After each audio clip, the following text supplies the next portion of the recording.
कल मेरे पास एक बच्चे का फ़ोन आया, बोला सर जी फिजिक्स समझ में तो आ जाती है लेकिन याद नहीं रहती। फिजिक्स समझ में तो आ जाती है सर, याद नहीं रहती। तो मैंने उसको क्या रिप्लाई दिया, का कंसंट्रेशन के साथ पढ़ो, अपने आप समझ में आ जाएगी। बोला जी कंसंट्रेशन कैसे होती है? तो मैंने उसको बोला कभी फिल्म देखी है, कोई मूवी देखी है? बोला हाँ जी, कल ही केबल पे आ रही थी 3 इडियट्स, वो देखी है जी। बोला 3 घंटे की थी? बोला हाँ जी। स्टोरी याद है उसकी? बोला हाँ जी। मैंने बोला उसके सारे कैरेक्टर्स जो जो उसके अंदर थे याद है उसके नाम, उन सब के नाम? बोला हाँ जी। तो मैंने कहा जब आप मूवी देखने के लिए बैठे तो क्या ये सोच के बैठे थे मैं पूरी फिल्म की स्टोरी याद करूंगा, उसके अंदर कौन कौन से कैरेक्टर हैं उनके सबके नाम भी याद करूंगा? बोला नहीं जी। फिर मैं बोला कैसे याद हो गए? पूरी स्टोरी आज भी याद है, सबके नाम भी याद है, किसने क्या बोला ये भी याद है, कौन कहाँ क्या कर रहा था वो भी सब याद है। तो भाई फिजिक्स में ऐसा क्या है, साइंस में ऐसा क्या है, याद नहीं रहता। सिर्फ एक ही कमी है, अगर ऐसा होता है हमारे साथ, तो कंसंट्रेशन। आप फिजिक्स को पढ़ते हो सिंपल, जैसे मूवी देखी, जिस समय मूवी चल रही थी कहाँ क्या हो रहा है अपने को कुछ नहीं मालूम था, अपना ध्यान सारा का सारा कहाँ फोकस था? मूवी के अंदर। अपने आप पिक्चर सेट हो गई अंदर।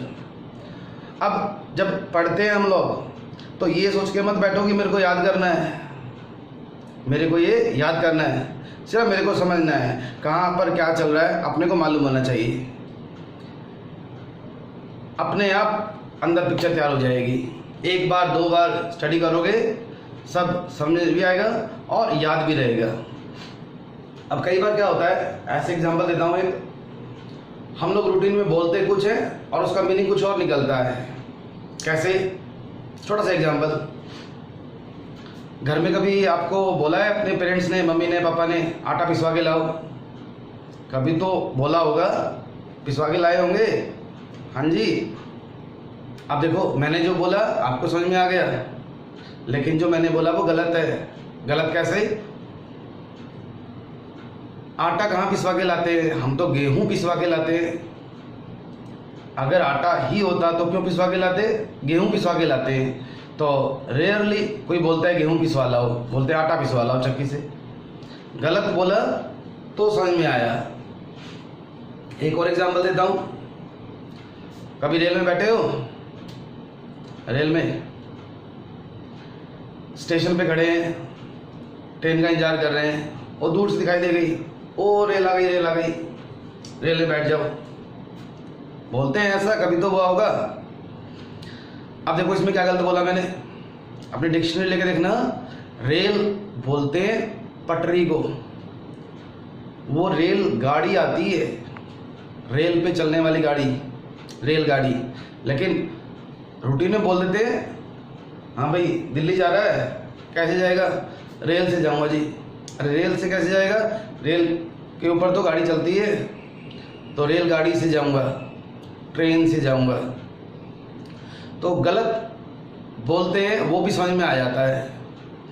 तो एक बार आप अगर वीडियो से पढ़ रहे हो या बुक से पढ़ रहे हो, उसको सिर्फ कंसंट्रेशन के साथ पढ़ो। दिमाग में कुछ तो फीड होगा, गलत होगा, ठीक होगा, उसको दोबारा देखो, दोबारा पढ़ो, तिबारा पढ़ो, ठीक भी याद हो जाएगा।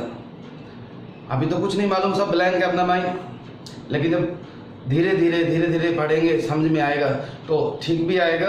फर्स्ट स्टेप यही होता है, आप उसको पढ़ना स्टार्ट करो। जब तक पढ़ोगे ही नहीं तो समझ में कैसे आएगा? फिजिक्स को पढ़ने का तरीका भी यही है, पहले उसको समझो, फिजिक्स को उसको समझो, समझ में आ जाएगा तो लिख के प्रैक्टिस करो। फिजिक्स के अंदर लिख लिख के प्रैक्टिस भी करनी पड़ती है, उसको रट्टा लगाना नहीं बोलते। जब तक समझ में नहीं आएगा अपने को, रट्टा भी कैसे लगाएंगे? तो साइंस तो समझने का सब्जेक्ट है, इसके अंदर कहीं रट्टा लगाने की जरूरत नहीं है। जो पढ़ते हो हर चीज़ का लॉजिक होता है, कहाँ पर क्या हो रहा है। तो ज़रूरत सिर्फ अपनी कंसंट्रेशन की है। Thank you.